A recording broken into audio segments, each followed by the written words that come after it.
what does success look like for you? At this age in your life, do you have an idea of what success means to you? Yes. Who said yes? Can you talk a little bit? You can talk from under the table, I promise. If you just talk loud enough from under the table, I'll take it. Okay, can you whisper it to somebody and then they'll say it out loud? Somebody get under the table with her. Right? So at 26, I'm learning to redefine what success looks like. Is she gonna talk? Are you gonna talk? Listen, I will come underneath the table and you can tell me in my ear and then I'll tell everybody. She's gonna tell you. Praise God.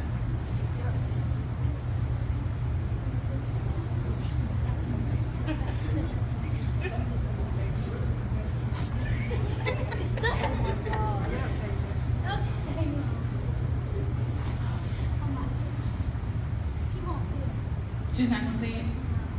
That's okay. But that leads me to my next example. So thank you for being my example. So I had a young lady tell me that she writes poetry. And I had a young lady tell me that she wanted to start, her little poetry nights. And I was like, well, do it. And she said, I'm afraid. And she said, I guess I just have to conquer fear. And so I'm here tonight to tell you that you never again have to conquer fear. Do it afraid. Whatever you challenge, whatever challenges you face, this year, next year, do it afraid. Never again will you ever have to say, I have to get over this fear before I can do anything. Whatever you do in life, do it afraid. The next time you have to try out, do it afraid. The next test that you have to take, do it afraid. Because success is not defined as I did it and I succeeded. Success is simply I did it, right? Success for me is not how many books I sold. Success for me is that I wrote the book. I'm an author, right? That is success. So that's the first thing I want to point out tonight. Redefine what success looks like for you, even now.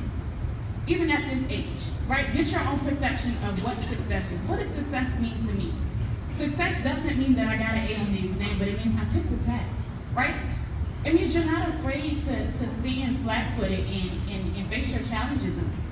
Right? So back to the other aspect of grace. The first level of grace is when you have a supernatural power that enables you to do something that you normally couldn't do it on your own.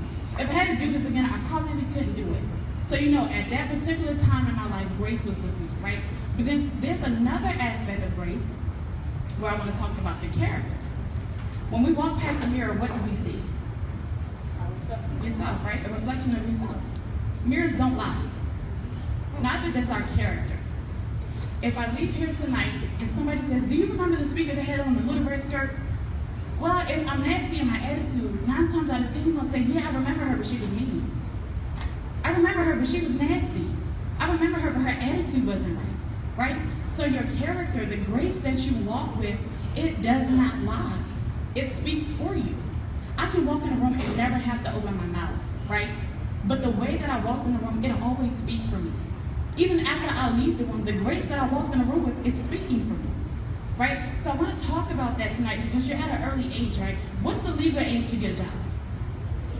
14. How old? 14, okay. So how old are you now, roughly about? Okay, 14. So I see you at Walmart. And at Walmart, you're like out of control, loud, hey girl, you doing all that, right? We at Walmart, right? It's funny, but I'm laughing because this is me. And I promise you, it's okay. I wish somebody came to talk to me, and it's okay. But let me show you how your grace works for you. The same me that you see at Walmart, I see you in the aisle. That next summer, you need a job.